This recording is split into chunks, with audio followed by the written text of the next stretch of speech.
Aleluia, aleluia, aleluia,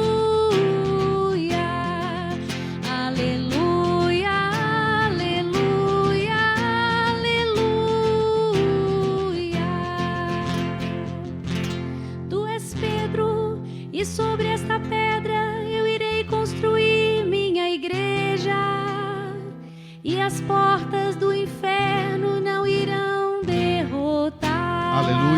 Aleluia, aleluia, aleluia, aleluia, aleluia, aleluia. O Senhor esteja convosco. Ele está no meio de nós. Proclamação do Evangelho de Jesus Cristo segundo Mateus. Glória a vós, Senhor. Naquele tempo, Jesus foi à região de Cesareia de Filipe e ali perguntou aos seus discípulos: quem dizem os homens ser o Filho do Homem? Eles responderam: alguns dizem que é João Batista, outros que é Elias, outros ainda que é Jeremias ou algum dos profetas. Então Jesus lhes perguntou: e vós, quem dizeis que eu sou?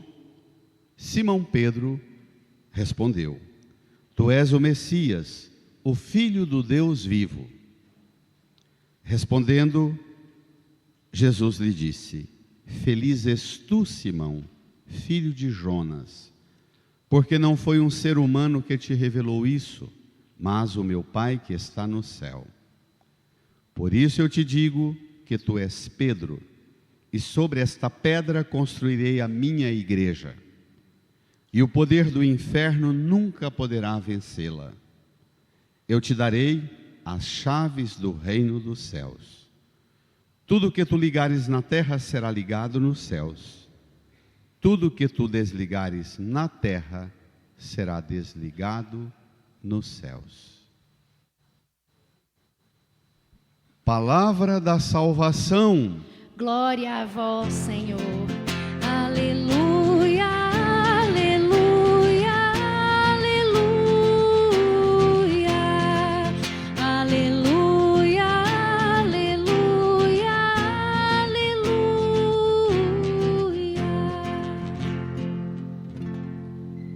Irmãs e irmãos, rezemos por um tempo em silêncio. No íntimo do nosso coração, invoquemos o auxílio do Divino Espírito Santo, para que Ele nos conceda a graça de compreender esta palavra e sermos por ela transformados, edificados como templos vivos do Senhor. Supliquemos.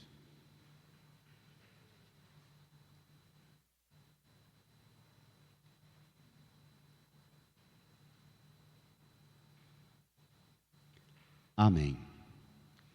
Irmãs e irmãos, todos os anos, ao longo do calendário litúrgico, distribui, de tempo em tempo, nas celebrações da igreja, a memória dos santos, também de Nossa Senhora, de São José, dos anjos.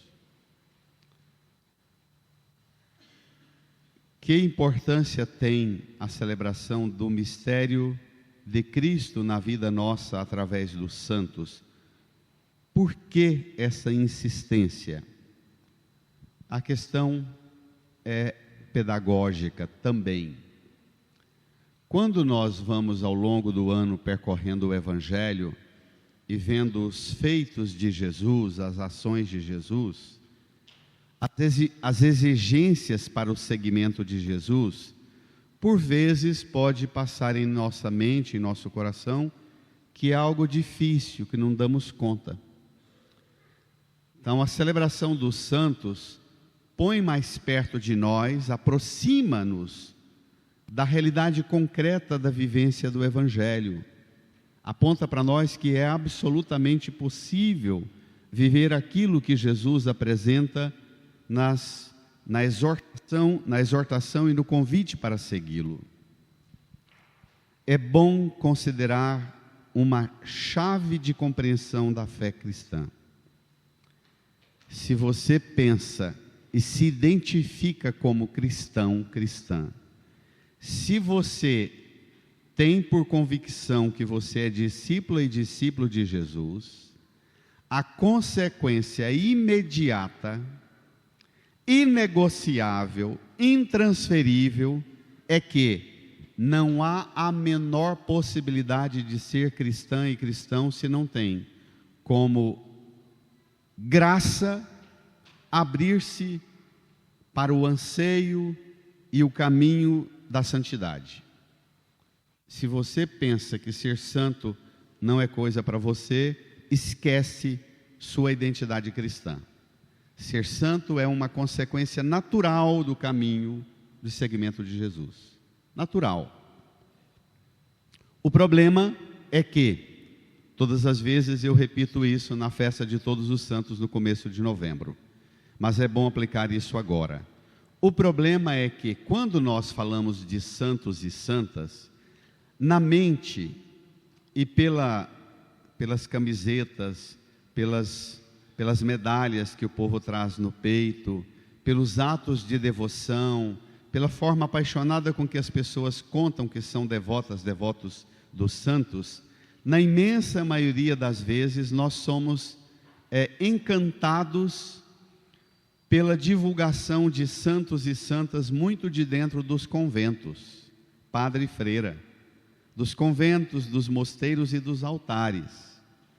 Nós temos um pouco cultivo e até divulgamos pouco a vida dos santos e santas no batente da vida comum de você, esposa, esposo, pai e mãe, no campo e no mundo da sua profissão.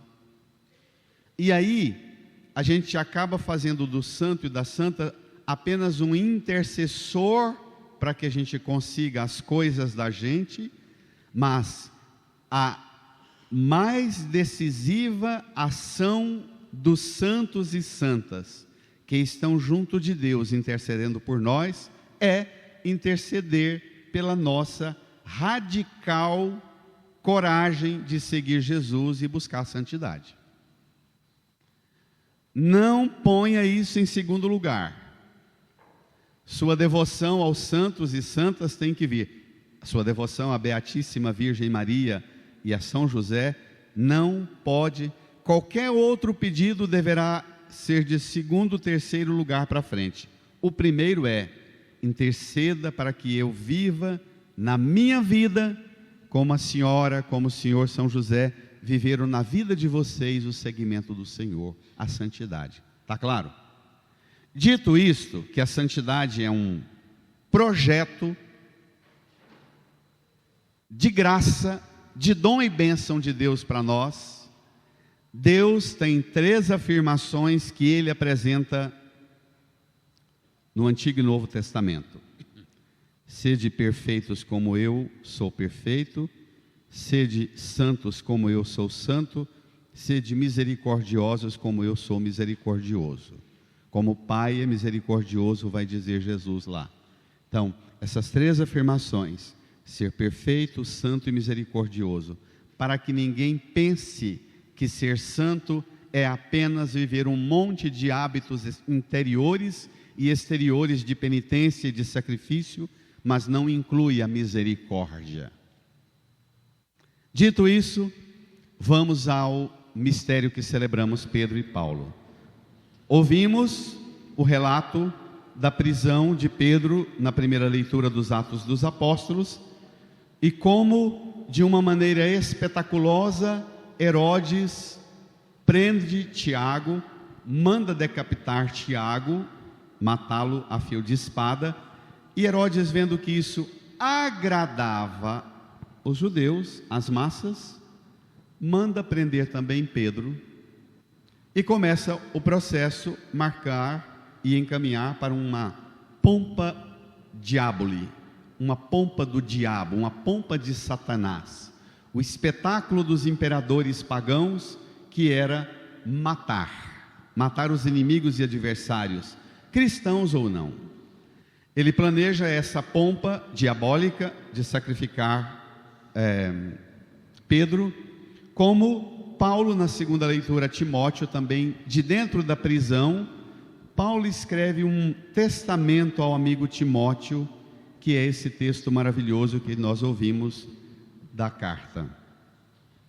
Os dois, Pedro na primeira leitura é liberto por uma intervenção sobrenatural, o anjo do Senhor aparece na cela e vai descrevendo como o anjo aproxima-se de Pedro que dorme.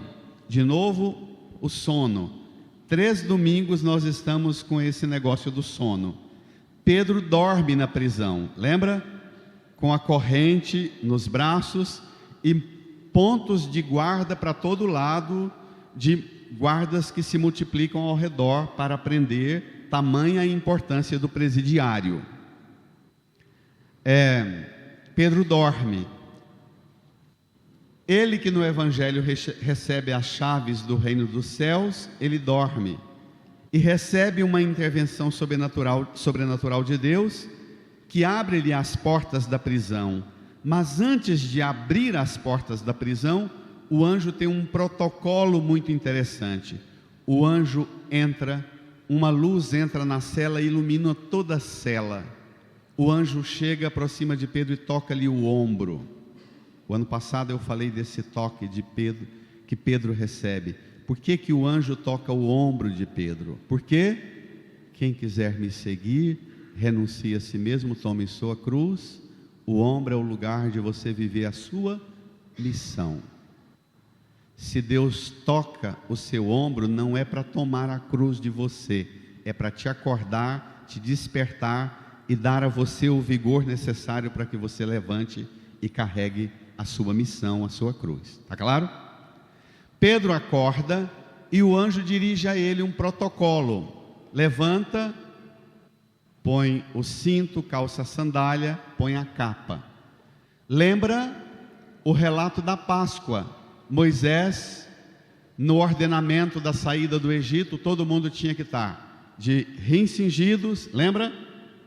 Sandália nos pés, cajado na mão para sair.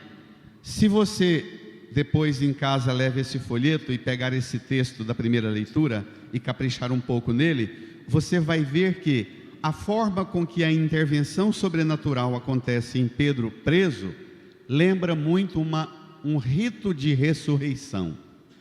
É um morto que ressuscita. Lembra muito, faz-nos pensar o modo mesmo da ressurreição de Jesus.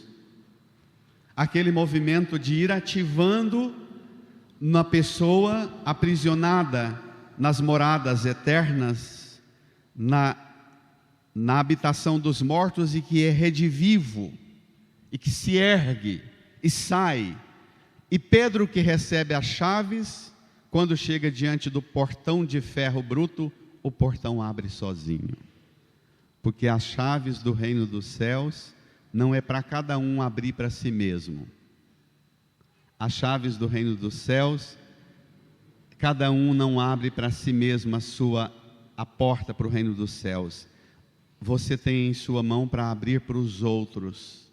Deus abre para Pedro o que ele tinha nas próprias mãos, as chaves do reino. É muito bonito isso. Depois, e Pedro termina proclamando: agora sei que o Senhor me libertou. Não é um sonho, não é um delírio. Depois Paulo, na despedida, combati o bom combate, completei a corrida, guardei a fé. Agora está reservada para mim a coroa de justiça, que o Senhor justo juiz me dará naquele dia, e não somente a mim, mas a todos os que esperam com amor a manifestação gloriosa. E depois Paulo diz qual é a gloriosa manifestação de Deus em sua vida. Ele fez com que a mensagem do Evangelho fosse anunciada por mim integralmente. Nós vivemos tempos seletivos, que cada um pega a Bíblia e marca somente os versículos que gosta, pega o catecismo e marca somente as páginas, os parágrafos que gosta. Paulo diz que não, com ele é diferente. Ele anunciou a mensagem integralmente.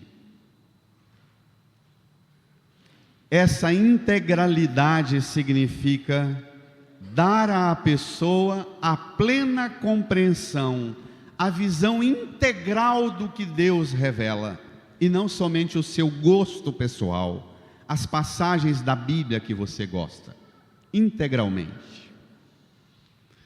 No Salmo, eu gosto da expressão que termina dizendo: provai e vede quão suave é o Senhor, feliz o homem que tem nele o seu refúgio. Suave é o Senhor, é refúgio. E é isso, esta cena que acontece para Pedro e Paulo. Pedro vai ser condenado à morte, sai dessa prisão aí da primeira leitura, logo é feito prisioneiro de novo e condenado à morte, pregado na cruz. Paulo, da prisão, ele é levado direto para o espetáculo, colocam a cabeça de Paulo sobre uma pedra, passa a espada e a cabeça desce uma colina, uma pequena descida, e bate 3 vezes. Cada lugar onde a cabeça de Paulo bate, diz a tradição, nasceu uma fonte e foi construída uma igreja, um lugar belíssimo em Roma. Tre Fontana, a igreja das 3 fontes, lugar muito bonito. Para dizer que a cabeça de Paulo decapitada e caída no chão, ao bater no chão, da cabeça de Paulo sai o conteúdo da fé, o anúncio da graça batismal. As 3 fontes representam as 3 invocações: eu te batizo em nome do Pai, do Filho e do Espírito Santo. Isso é a fé integral. Isso é muito bonito. Se você nas suas tribulações for decapitado hoje e sua cabeça cair, vai nascer o que onde ela cair? Não é piadinha não, tá? O que brotará se a minha e a sua cabeça cair? Boa pergunta, né? E talvez fosse bom que a gente não respondesse, que a gente perguntasse ao Senhor, corajosamente: Senhor, hoje o que brotaria? Porque a gente corre o risco de achar que está resolvido. Para resolver, tem alguns elementos importantes que o Evangelho vai ajudar. Vem comigo. Número 11 do seu folheto, Mateus 16, 13 a 19. É um texto emblemático. Jesus já percorreu um longo caminho com os discípulos e resolve fazer uma avaliação com os discípulos sobre a relação dele com os discípulos e com a multidão. Naquele tempo, Jesus foi à região de Cesareia de Filipe e ali perguntou aos seus discípulos: Brada. Quem dizem os homens ser o Filho do Homem? Cesareia de Filipe é uma região pagã, bem ao norte de Israel, na região das nascentes do Jordão, região mista para quase que 100% de gente pagã. Jesus foge do ambiente religioso de Israel para ir para um ambiente bem pagão, provavelmente para não ser incomodado pelas abordagens da atividade dele na Galileia, ao redor do mar da Galileia e nas redondezas. Ele foge da cena, do burburinho das massas, para fazer com os discípulos uma revisão, uma avaliação. Agora a gente está chegando o mês de julho e é tempo que muitas famílias tiram para recolher, para descansar, para viajar, e é importante que a gente faça nas férias, como Jesus faz esse retiro com os discípulos, nas montanhas belíssimas das nascentes do Rio Jordão. Jesus propõe uma avaliação. Qual a opinião da massa sobre mim? O povo que está assistindo os milagres, os prodígios, os sinais, aquilo que eu tenho ensinado para as multidões, qual é a opinião do povo sobre mim? O que o povo pensa sobre mim? Essa pergunta significa isso. Quem dizem os homens ser o Filho do Homem? Para o povo, quem sou eu, minha gente? Os discípulos fazem uma avaliação bem pessimista, bem dramática. Eles respondem, vamos ver? Eles responderam: alguns dizem que é João Batista, outros que é Elias, outros ainda que é Jeremias ou alguns dos profetas. A avaliação dos discípulos está na grande chamada expectativa messiânica do povo judeu. O povo judeu, já desde a primeira destruição de Jerusalém em 587 por Nabucodonosor, quando a Babilônia destrói o templo de Jerusalém, a partir dali o povo começou a sonhar com uma intervenção de Deus. Começou a idealizar que esse sofrimento nosso vai passar e Deus vai intervir. Ele mesmo vai mandar alguém. A esse interventor da parte de Deus deram o nome místico e espiritual de o Messias, o enviado, o Cristo, o ungido. E na linhagem de esperança e de expectativa da vinda desse Messias, colocaram um grupo de gente que prepararia a vinda desse Messias, que são os profetas. E diziam que a vinda do Messias era tão importante, tão importante, tão importante, que antes dele vir, Deus iria mandar de volta o mais bravo de todos os profetas do Antigo Testamento, para vir preparar o caminho para a chegada desse Messias. Então, quando os discípulos respondem, Senhor, alguns dizem que o Senhor é João Batista, outros que és Elias ou Jeremias, ou algum dos profetas, eles estão fazendo uma avaliação seguinte: para o povo, o Senhor é menos do que o Senhor é. Na opinião da massa, o Senhor, no máximo, é um bom preparador para a vinda do Messias, mas o Messias o Senhor ainda não é. E aqui tem um furo. Quando sua relação de fé com Jesus, quando o seu cultivo e alimento na fé te faz desenvolver uma compreensão sobre Jesus, e esta compreensão é limitada, é pobre, o que você pensa sobre Jesus é menos do que verdadeiramente Ele é, as consequências são dramáticas. Entendeu o raciocínio? Cuidado. Quando para você Jesus é bem menos do que Ele é um profeta.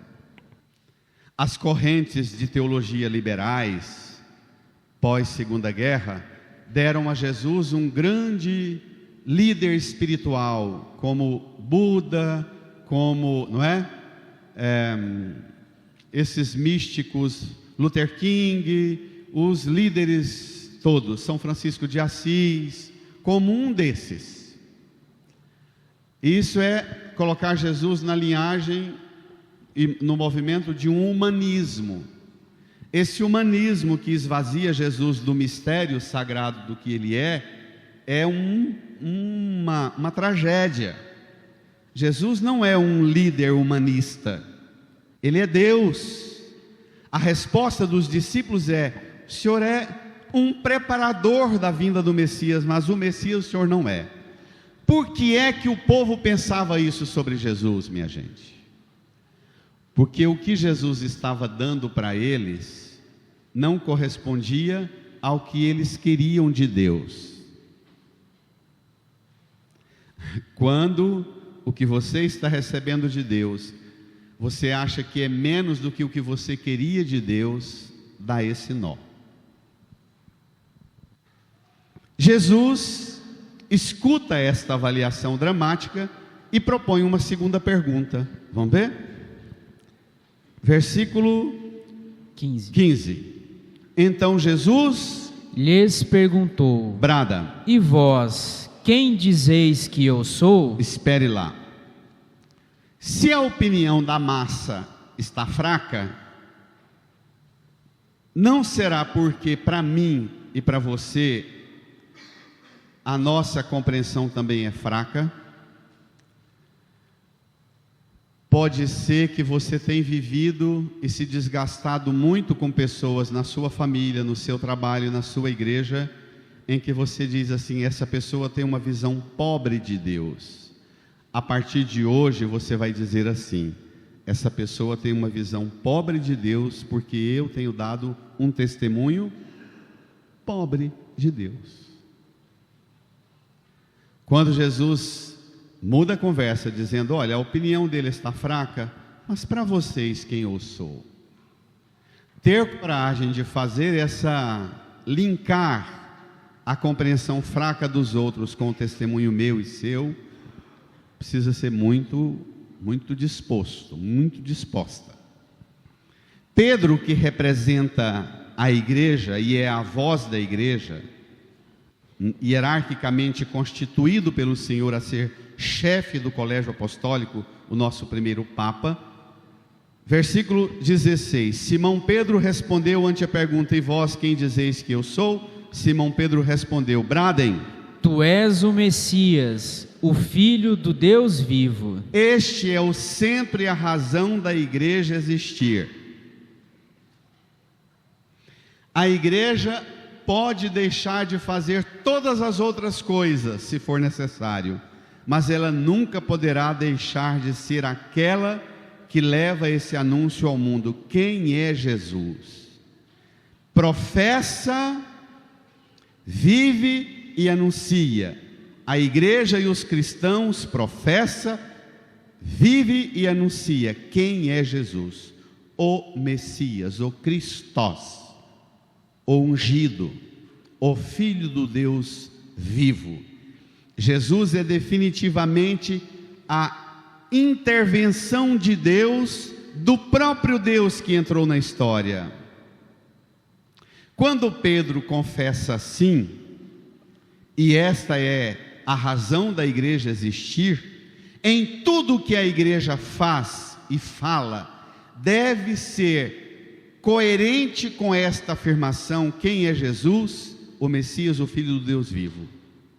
Quando a igreja faz cumpre essa tarefa, esta identidade original, olha o que Jesus responde para Pedro, vamos ver? Respondendo, Jesus lhe disse: bradem. Feliz és tu, Simão, filho de Jonas, porque não foi um ser humano que te revelou isso, mas o meu Pai que está no céu. Quando você sabe clarinho quem é Jesus, você é feliz. Se você tem sido um cristão infeliz, azedo, amargurado, chateado, aborrecido, ácido, reclamão, entristecido, seja lá o que for, é porque te falta compreender claramente quem é Jesus. Sua tristeza será curada na medida que você buscar clarear para você quem é Jesus e acolher nele o enviado do Pai, o Messias, o Filho do Deus vivo, que veio a este mundo para colocar-se diante de você, e não só, mas colocar-se na cruz no lugar de você, para pagar o preço para devolver a você a graça de ser feliz. Brada, reage, reage.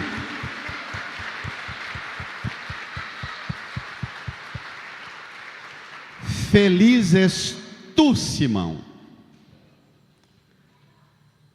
Por que Simão é feliz?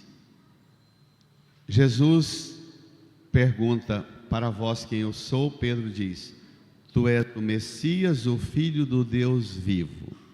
Jesus diz: feliz és tu, Simão, filho de Jonas. Aponta para baixo. Aponta para linhagem da árvore genealógica de Pedro, aponta para a sua história, aponta para a carga ancestral que você traz em você. Quando você está diante de Jesus, você descobre que tudo que você viveu e todos os seus antepassados viveram, de sofrimentos e alegrias, de provações e tribulações, de fraquezas e graças, tudo que os seus antepassados viveram foi para conceder a você a graça de um dia chegar diante de Jesus, fruto deste caminho ancestral dos seus antepassados, para que hoje você chegue diante de Jesus, veja quem Ele é e se torne uma pessoa feliz. Quando você descobre quem é Jesus, você pode ter tido o pai mais ausente do mundo, a mãe mais fraca do mundo. Você pode até nem ter conhecido seu pai e sua mãe, toda essa discussão sobre o aborto aí. Você pode ter vindo, inclusive, fruto de uma tragédia. Mas você vai descobrir, quando você tiver uma relação viva com Jesus, diante de Jesus, você vai agradecer por tudo o que aconteceu, até as coisas difíceis e ruins, e dizer: tudo o que aconteceu foi para que eu alcançasse a graça de pôr-me diante de Jesus e encontrasse em mim a graça de descobrir quem eu sou. Feliz diante de Deus. Amém? Amém. Brada, reage. Reage.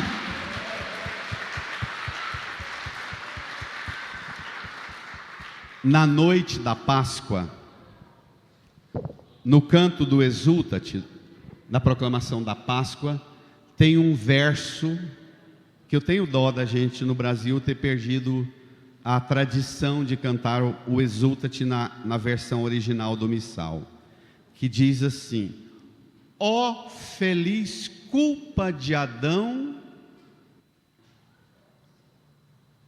que há merecido a graça de um tão grande Redentor. Fico com vontade de chorar. Na noite da Páscoa você agradece o tombo de Adão e Eva, porque para experimentar a graça de um tão grande Redentor, ó feliz tombo, ó feliz queda de Adão e Eva, que há merecido a graça de um tão grande Redentor. Quando você chega diante de Jesus e descobre quem é Jesus, você olha para o seu passado e agradece até as quedas e os tombos dos seus. Não é bonito? A relação sua com Jesus, ela reconcilia, ela purifica a sua memória ancestral. Mas Jesus diz uma coisa que é o centro de nossa ocupação agora: feliz és tu, Simão, filho de Jonas, porque o que você sabe sobre mim, que eu sou o Messias, o Filho de Deus vivo, o que você sabe sobre mim, não foi um ser humano que te revelou isso, mas quem? Mas quem? Meu Pai, o Divino Pai Eterno, que te revelou isso. Agora vem uma segunda provocação terrível. O que você sabe sobre Jesus? Quem te revelou o que você sabe sobre Jesus?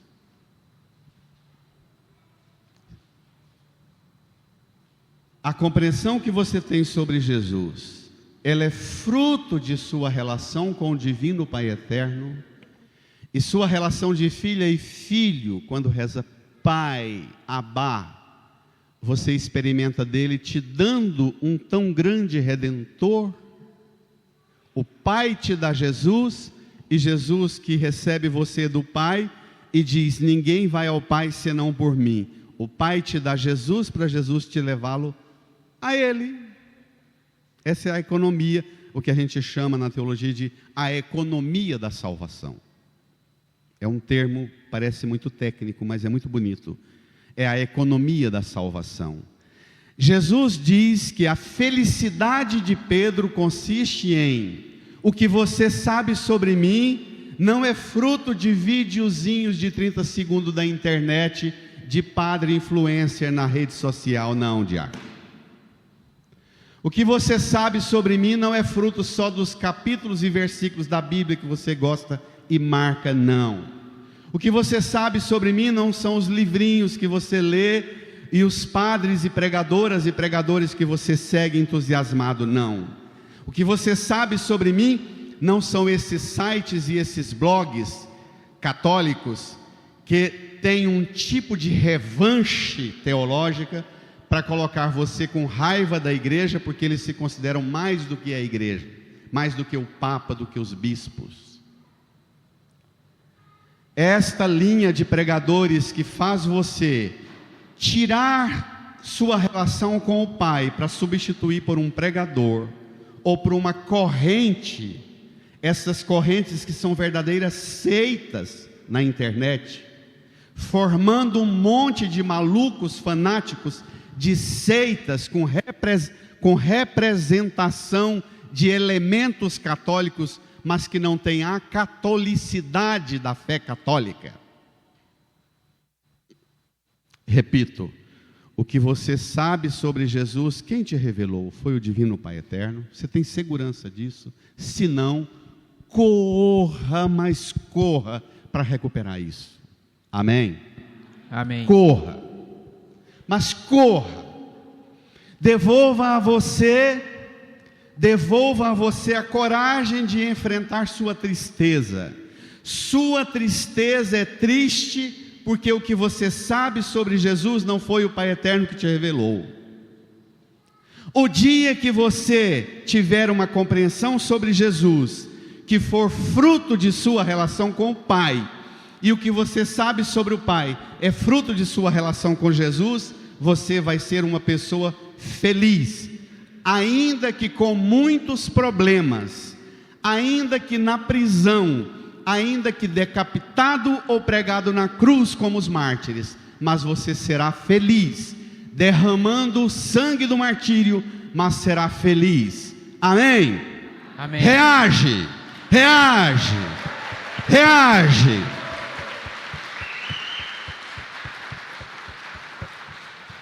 Este é o perigo.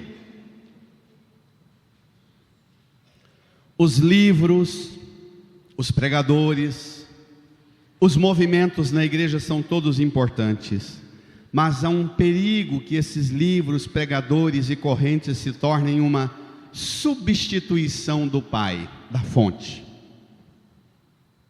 O perigo, quando o Divino Pai Eterno é a fonte legítima que te põe diante de Jesus, você pode ser a pessoa mais cheia de provação e tribulação neste mundo, mas você será sempre feliz. E não só, tem mais, além de ser feliz. Por isso, versículo 18, por isso eu te digo que tu és Pedro, e sobre esta pedra construirei a minha igreja. Construirei o quê? A minha igreja. Igreja, reage. Olha como é que a gente tem que dizer isso. E sobre esta pedra construirei a minha igreja. Não é a igreja do Antônio, do Ricardo, do Edir Macedo, do Malafaia. Não é a igreja de cada fundador, não. É a minha, a dele, que a mão dele constrói. Quando ele aparece ressuscitado, que ele mostra as mãos e o lado, eu gosto de dizer na pregação na Páscoa, quando ele mostra as mãos e o lado, e os discípulos ficam tocados por ver a mão e o lado dele marcado, são os calos do pedreiro, do construtor da igreja. A minha igreja. E o poder do inferno nunca poderá vencê-la. Se sua fé tem sido uma fezinha que qualquer trem te abala e te põe lá embaixo, se qualquer tossida e gastrite do capeta, arroto do capeta, abala você todinho, é porque sua fonte está pobre. Você não está na igreja de Jesus. Você não tem a fonte que é o Pai e Jesus para te dar a felicidade de ser cristão. Esses cristãos que vivem o tempo inteiro apavorado com o barulho do mal, o barulho do capeta, com o olho ruim, o olho gordo, cuidado com essas bobagens. Uma pessoa que tem Jesus como centro e fundamento da fé, obra do Pai que te dá Jesus e Jesus que te leva ao Pai, o demônio, o poder do inferno nunca te vence. Não está dizendo que não existe o inferno e que não existe o capeta, mas está dizendo que ele é muito menos do que o que ele diz ser. Tem pregadores que gostam de passar medo do capeta e do inferno em você, para você correr para os braços dos produtos que o pregador vende. E eu digo a você com toda a autoridade do Evangelho, não minha, mas do Evangelho: se você tem se abalado fragilmente e tocado a sua vida de fé correndo do capeta, é pouco. É muito pouco viver uma fé correndo do capeta. Mova-se na graça. Transborde em graça. O poder do inferno nunca poderá vencê-lo. Pode fazer o barulho que for, que não te vence. Tu és Pedro, e sobre esta pedra construirei a minha igreja. Uma nota: em aramaico e em hebraico, o Evangelho de Mateus foi escrito em grego. Quando chega nessa expressão de Jesus falando com Pedro, Jesus usa uma palavra em aramaico: pedra. Tu és Pedro, e sobre esta pedra construirei a minha igreja. Jesus usa a expressão aramaica Kefá, ou Kefa, que significa não um bloco de rocha, mas uma rocha cavada, a gruta de Belém, ou o túmulo que José de Arimateia tinha, que ninguém nunca tinha usado, no jardim, e que José de Arimateia, um rico, empresta para sepultar Jesus. Kefá é uma rocha escavada, uma gruta. Jesus está dizendo para Pedro, para mim e para você, que quando nós sabemos quem Ele é, nós nos tornamos uma gruta de abrigo uns para os outros e para o mundo. É uma realidade muito mais dinâmica do que uma pedra estática numa parede ou ornando uma construção. Kefá significa: eu construirei minha igreja. Eu escavarei em você e transformarei você em um abrigo meu para o mundo. Bonito, né? Talvez você tenha a graça de algumas pessoas experimentarem em você a força de Deus e dizer: me dá um abraço, porque quando eu encontro com você, eu estou precisando que quando eu encontro com você, meu amigo, meu pai, minha mãe, meu irmão, meu tio, seja lá o que for, a pessoa diz a você: eu encontro em você abrigo, obrigado. É tão bom quando a gente experimenta isso, né? A gente ter a quem dizer isso, não é bom? Kefá, você é um Kefá para mim, um abrigo na rocha. Bonito demais isso. Pensa.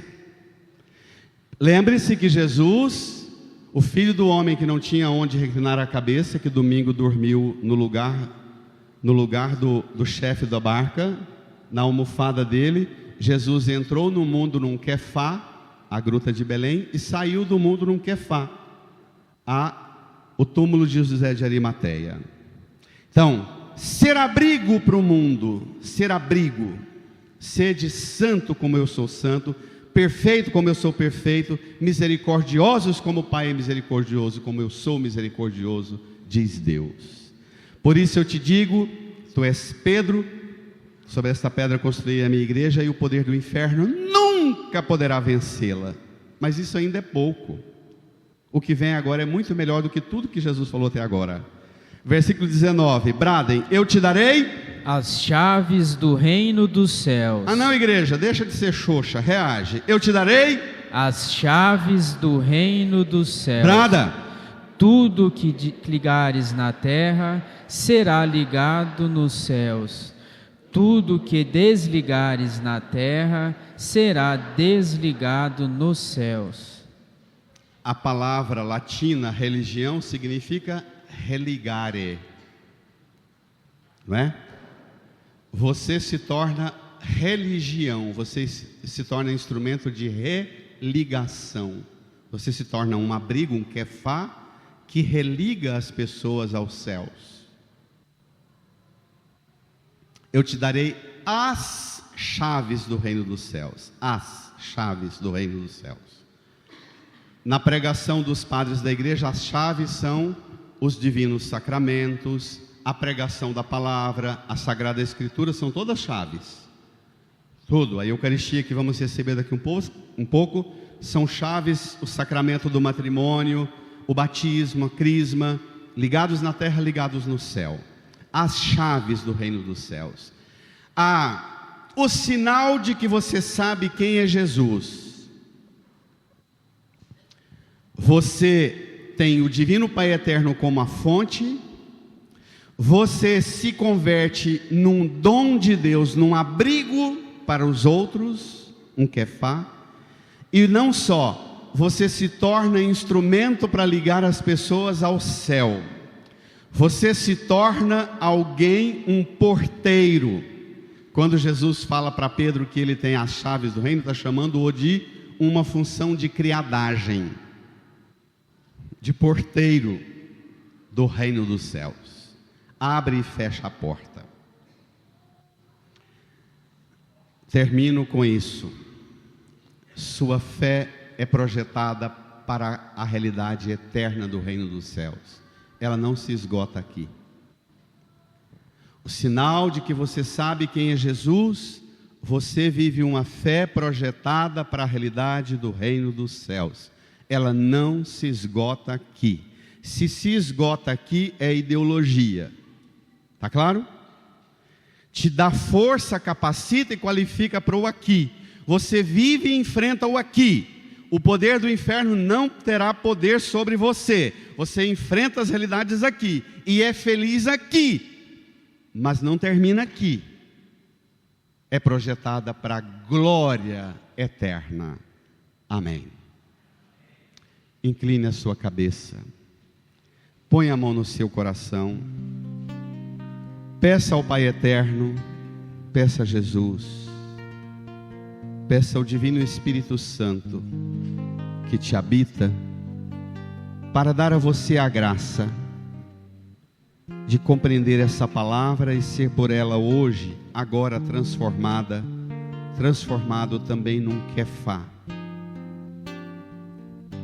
num abrigo de alegria, de felicidade, de amor, de compaixão, de fraternidade, de solidariedade, mas sobretudo de salvação para as pessoas com quem você vive. Fale com Jesus. Fale com o Pai e o Espírito.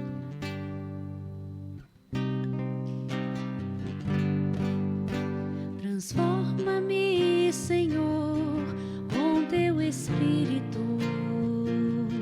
e minha alma reviverá. Transforma-me, Senhor, com teu Espírito.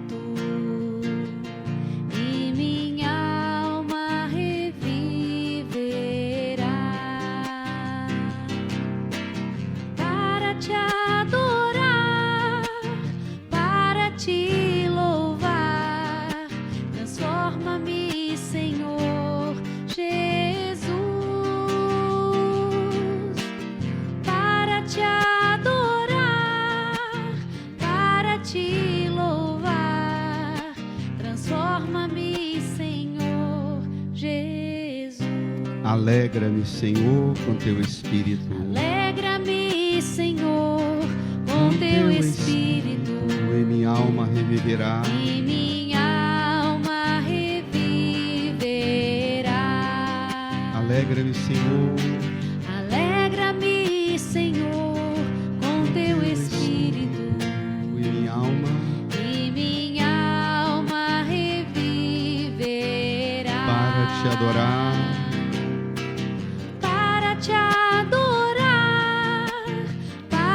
Te louvar, alegra-me, Senhor Jesus,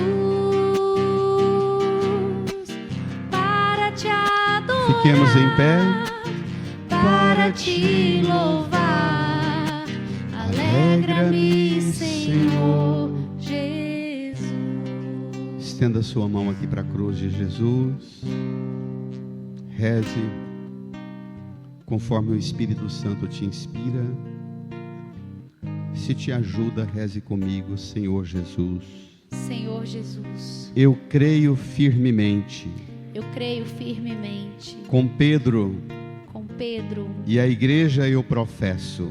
e a igreja eu professo. Tu és o Messias, Tu és o Messias, o Filho do Deus vivo. Filho do Deus vivo. Obrigado, Jesus, Obrigada, Jesus. porque o Senhor veio a este mundo, Porque o Senhor veio a este mundo, enviado pelo Pai, enviado pelo Pai, para estabelecer para esclarecer o reino de Deus, o reino de o Deus, reino dos céus, o reino dos céus, como destino nosso como destino nosso para toda a eternidade. para toda a eternidade. Obrigado, Jesus, Obrigado, Jesus, por chamar-nos, por chamar-nos, por chamar-me por chamar a aceitar a aceitar esta graça esta graça de ser feliz, de ser feliz, te conhecer de conhecer segundo a segundo revelação do Pai a revelação do Pai e viver na sua igreja e viver na sua igreja pelas chaves do reino dos céus, pelas chaves do reino dos céus, ligado ao céu,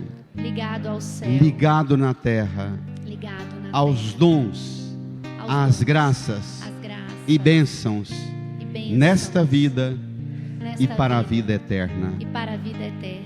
Obrigado, Jesus. Obrigada, Jesus. Eu aceito ser Eu aceito ser o material de construção material de construção da sua igreja da sua igreja nas suas mãos. nas suas mãos. Eis-me aqui Eis-me aqui, para ser para ser pedra nas suas mãos. pedra nas suas mãos. Edifica a tua igreja Edifica a tua igreja através através de mim de mim, e do que sou. do que sou. Obrigado, Jesus. Obrigada, Jesus. Põe sua mão no coração e agradeça, Jesus, por toda bênção, todas as alegrias e felicidades que você encontra nesta vida, por todos os abrigos que você encontra e que você consegue ser abrigo como uma gruta, abrigo para quem precisa de você. Agradeça, Jesus, pelas pessoas que te abrigam e por você ser abrigo também para tantos. Agradeça, Jesus.